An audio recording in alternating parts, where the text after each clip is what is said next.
Coming up on WSRH Sports, we find out how our girls soccer team did in their regional playoffs against George Jenkins. Plus, we find out how our boys lacrosse team got their first ever win last Tuesday. And we take a look at how our boys football team is being impacted by the football classifications. WSRH Sports starts now.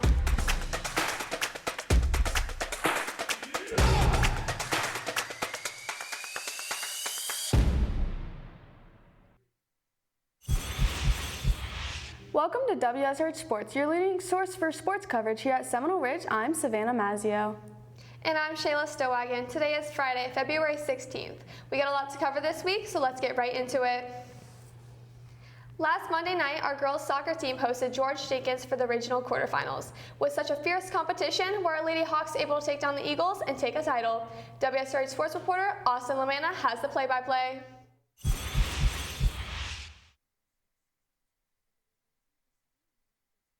Seminole Ridge girls varsity soccer team plays host to the Jensen Beach Eagles for the regional playoffs. Let's break it down. Starting off, Allison Andre makes a long-range shot which was easily picked up by the keeper. After this, a free kick ball was sent in and one of the Eagles gets a header, but our keeper, Aaliyah Lobo, makes a save. Still in the first half, Bella Robertson lays off to Allison Andre, who passes it to Anaya Thomas, who flips it outside to Courtney Reed, who puts a through ball through, and she sends a cross in to Caitlin Nozzolo, but it's picked off by the keeper. After this, the Hawks keep battling for the ball with Lola Augusto on the left wing, who puts a through ball through to Anaiva Suarez and scores a goal, with the Hawks going up 1-0. Late in the first half, one of the Eagles takes a shot and scores while 30 yards away.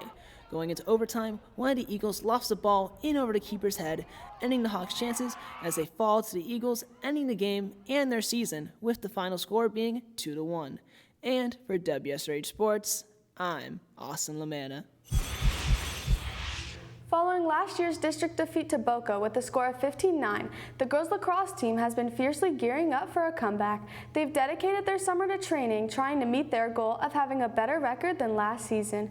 WSRH sports reporter Will Claude has the story on how the team plans to come back stronger than ever before.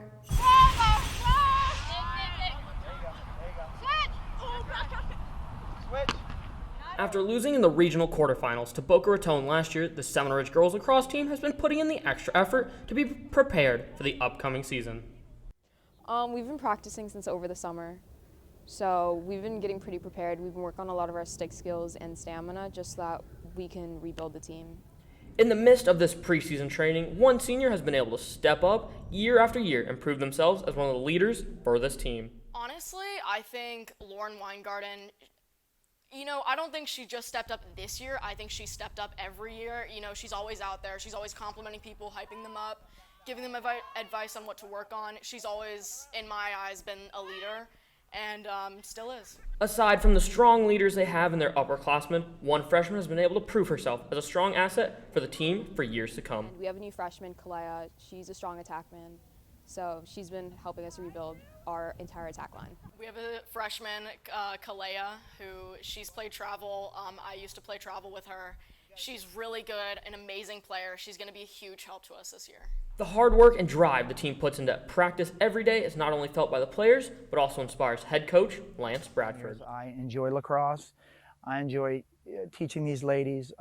They come every day to practice, ready to go, and that's kind of what inspires me to want to keep coming back. With the Seminole Ridge girls lacrosse team putting in the extra effort this past offseason, preparing for the new season, they look to find success early as they have 4 games in their first week, as they look to play rival Wellington Wolverines on February 14th. For WSRH Extra, I'm Will Claude. With all this preparation, our girls lacrosse team just had their first game of the season this past Monday night against the Jensen Beach Falcons. With tensions high for the first game of the season, were the Hawks able to take down the Eagles?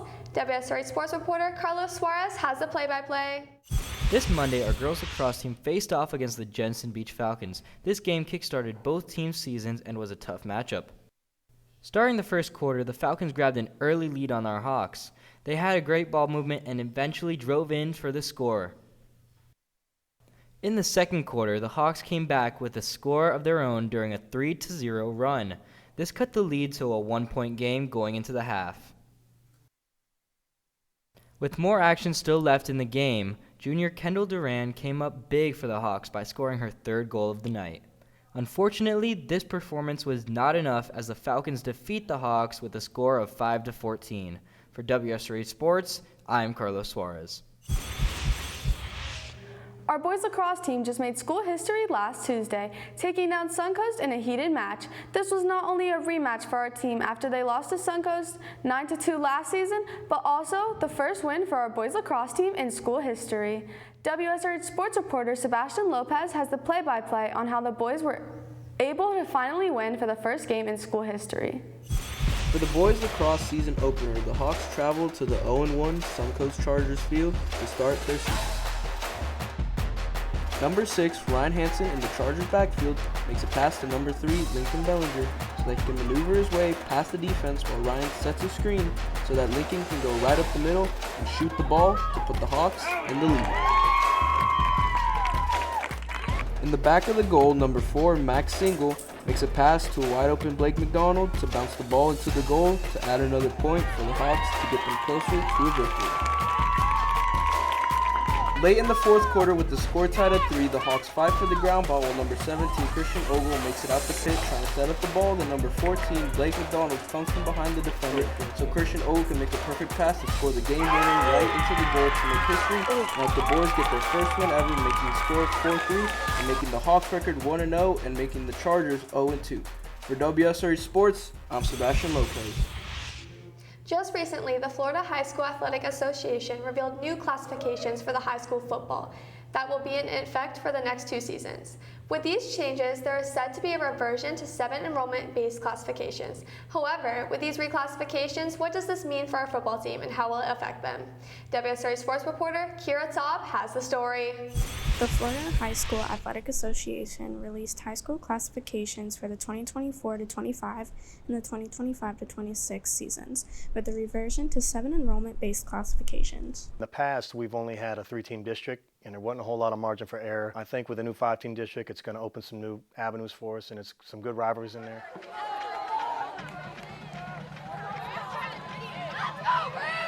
Along with the new exciting changes come some difficulties to Seminole Ridge's football program. Scheduling wise, kind of added some better teams to our schedule. We were going to already try to remove some of the lesser win teams and try to replace those with teams with more wins or just up and coming programs. Winning your district should be goal number 1 because that's an automatic playoff bid.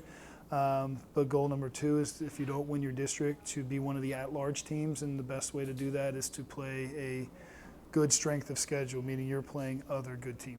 Our new classification was chosen due to our school's population. We used to be 7A, but now Seminole Ridge's football team is in 6A. With this agreement comes some newer teams that we'll be competing with in the new upcoming seasons.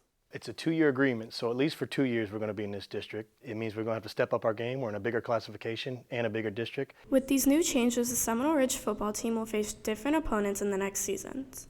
The schedule's similar, but there are some new teams. Palm Beach Gardens is added in there. We did not play Palm Beach Gardens last year. We also have Spanish River, who was not on our schedule last year. And we still play Dwyer. We still play Glade Central. We still play Royal Palm. A lot of similar teams. We still play Wellington the last game of the season. But there's a couple new teams, but majority the same. We don't know the exact schedule yet, but the first game will be late August. For WSRH Extra, I'm Kira Taub. Our boys weightlifting has had back-to-back district wins for the past 5 years. However, they have higher goals this year with their plan to dominate at states. WSRH sports reporter Sebastian Solis has the story. The Seminole Ridge's boys weightlifting team is back, making a return this season, already working hard each day. They return with having the same goal they had and achieved last year. Okay, so this year, we're at this point 5-time returning district champs. So as it is every year, our goal is to go win the district championship, and then hopefully bring a whole bus full of boys over to regionals and compete our butts off there. This season, the weightlifting team not only wants to go back to the district championship and have other goals that they all share as a team. Team goals is to develop as a team, progress next year, this year, and win the team more trophies. Besides going to the district championship, some have personal goals that help them not only work harder each day, but allow them to improve on their health and physique. This season, probably be just getting my maxes as high as I can, and then battling injuries. I have one right now, but I'm overcoming that right now, and And to overcome that, just keep on working to get my knee stronger, make sure it's in good shape, and then just keep pushing myself every day. The team works hard each day to get better and better. They tell us what routine they follow and what workouts help them grow stronger. I prepared by working technique, form. We have workout sheets, so every day is a different workout. It's either like back squat, bench press, clean and jerk, stuff like that. It's very detailed, and Coach Locker makes it, but it gets us in top shape. I follow that 4 days a week. The team will have many meets this season, and with the team's courage and support, they hope to make it to states once again. Districts, of course. The meet over at Wellington High School that we have on February 29th is always a fun one. We kind of pack the house there, and it gets pretty rowdy. The district meet that we're hosting on March 25th, that one's going to be fun. And then, of course, if I get a kid there, States. States is always a great time. A lot of kids. It's a big atmosphere, so we always look forward to that one too. The boys weightlifting team has a lot in store for them this season. We look forward to see them try to do their best. For WSRH Sports, I'm Sebastian Solis. Taking a look at next week's sports. Monday, boys baseball will be away against Suncoast. Tuesday, girls softball will be going against Jupiter at home. Wednesday, boys basketball will be going home against West Boca.